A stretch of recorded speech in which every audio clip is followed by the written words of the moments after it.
On dit souvent que le moment de vérité au golf, c'est le moment où la tête de club rentre en contact avec la balle. On appelle ça l'impact. C'est ça qui va dicter la direction initiale de la balle et ensuite la trajectoire, si la balle va plutôt finir à droite ou à gauche de la cible, de la ligne de jeu. Mais la question est, qu'est-ce qui influence ce moment de vérité, donc l'impact? Qu'est-ce qui influence cette relation entre la tête de club et la balle? Le backswing et le downswing. Donc aujourd'hui, je voudrais me focaliser sur l'importance et l'influence du backswing parce que trop souvent, je vois une erreur monumentale par des golfeurs qui sont toujours bien intentionnés mais qui interprètent une chose, un mot, malheureusement de la mauvaise façon. Et ce mot, c'est rotation. On a entendu tous au golf qu'il fallait créer de la rotation dans le backswing. Quand je suis là devant la balle avec mon driver, je veux essayer de générer un maximum de rotation dans le backswing pour ensuite générer de la puissance dans la zone de frappe. Bon, ça, je vais vous expliquer pourquoi vous êtes malheureusement en train de mal interpréter et donc de créer une problématique majeure dans votre backswing, ce qui ensuite influence votre moment de vérité, votre impact. Et dans la deuxième partie de la vidéo, je vais vous montrer un exercice avec l'aide d'un élastique de résistance, un bande de résistance que vous avez peut-être chez vous. Si vous ne l'avez pas, vous allez avoir une option B sans élastique de résistance et vous allez voir que ça va être extrêmement utile pour comprendre exactement comment le corps doit fonctionner en termes de rotation à la fois dans le backswing et dans le downswing. Alors, l'erreur fréquente que je vois avec les joueurs qui malheureusement connaissent un manque de régularité au niveau de leur contact de balle et leur distance avec le driver, c'est des joueurs qui se positionnent et qui arrivent au sommet de leur backswing et ils se sont dit « Allez, il faut que tu tournes au sommet du backswing, c'est parti ». Vous avez vu l'erreur ou pas? On va jouer au jeu de ces erreurs. Est-ce que vous avez vu ce que j'ai fait en backswing? Comment est l'alignement de mes épaules là? Vous avez vu, ils sont à l'horizontale.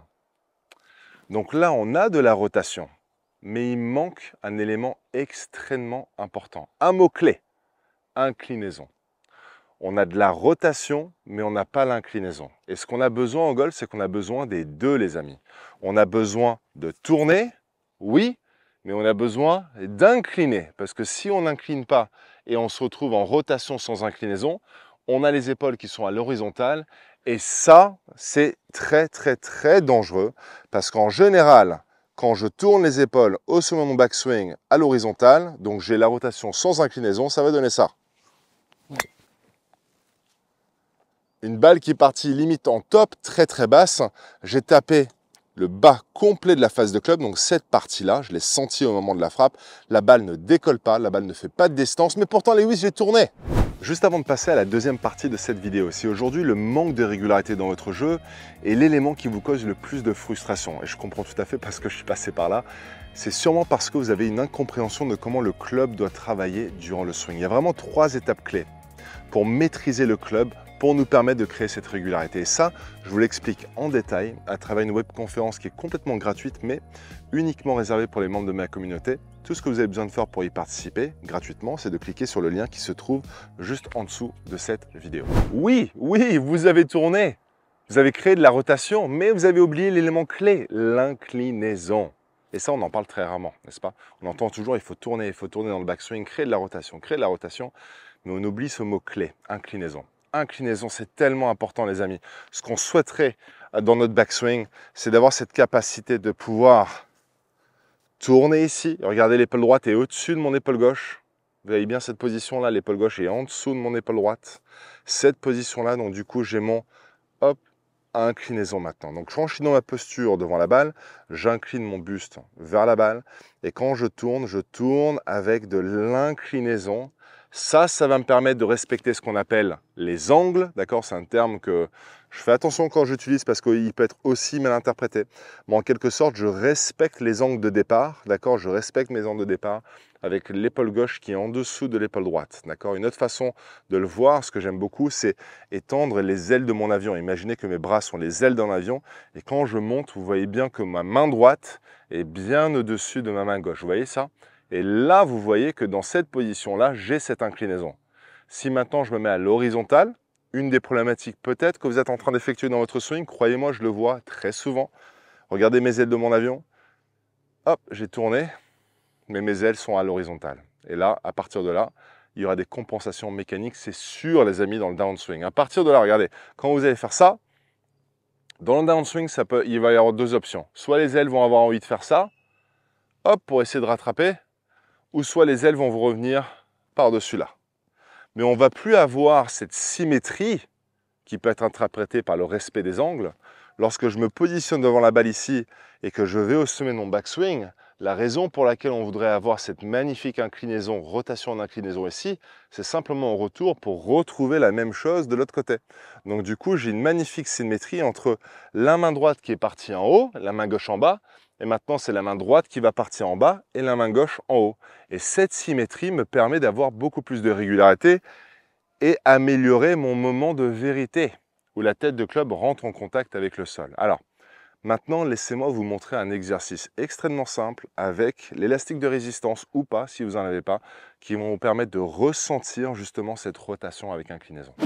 Donc l'élastique de résistance que j'utilise, c'est le plus léger qui existe. Vous pouvez acheter ça très facilement dans vos magasins de sport préférés, magasins de sport français que je ne citerai pas, mais un magasin très connu qui finit par ON, qui commence par D. Et donc du coup, dans ce magasin-là, vous allez trouver des élastiques de résistance très très légères. D'accord, là j'ai pris, je ne sais même pas combien de kilos, mais honnêtement c'est le plus léger que vous allez trouver dans le magasin.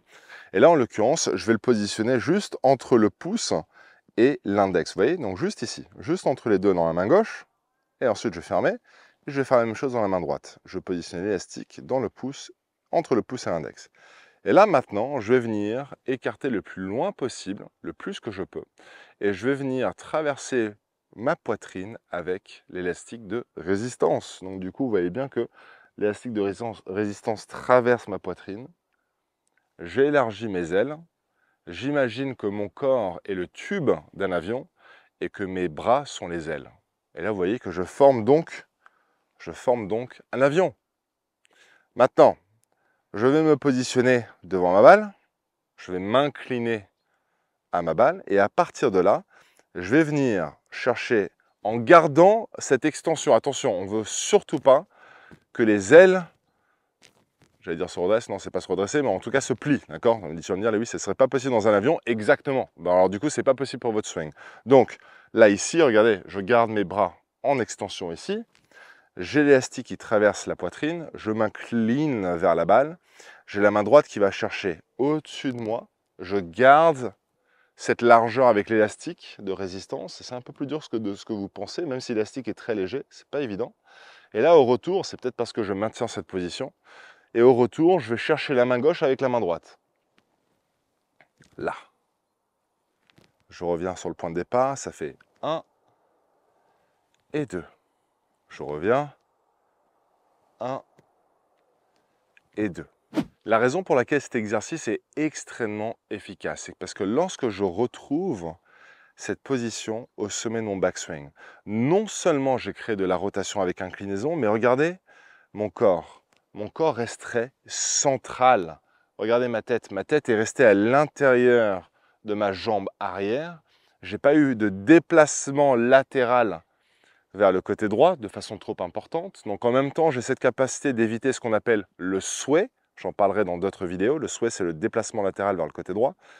J'ai cette capacité de rester central avec la rotation inclinaison. Les amis, si vous faites ces trois choses-là, vos mises en jeu, vous imaginez même pas ce qui va se passer. Plus de régularité, plus de distance, plus de précision. Les trois vont venir d'un coup, juste parce que vous avez eu la capacité de créer de la rotation avec inclinaison, tout en restant central, dans un axe. D'accord, vous n'avez pas eu la tête qui s'est déplacée ici. Et même chose au retour, je vais chercher la main droite en bas, et pareil, je me déplace un tout petit peu plus sur mon côté gauche, et là maintenant je viens ici. Alors, la raison pour laquelle vous pouvez le faire avec l'élastique de résistance, je vous ai dit que vous pouvez le faire sans l'élastique de résistance, c'est parce que vous pouvez le faire, c'est mieux de le faire avec, parce qu'on va vraiment sentir cette largeur, cette extension quand on le fait avec l'élastique. Si vous n'avez pas d'élastique, vous l'avez oublié à la maison, quand vous allez au golf, pas de problème. Vous mettez devant la balle, mes ailes de mon avion, position ici, 1, 2, 1, 2, 1, et 2, et 1, et 2. Et vous faites ça, et tout de suite, vous allez ressentir beaucoup de bonnes choses dans votre swing.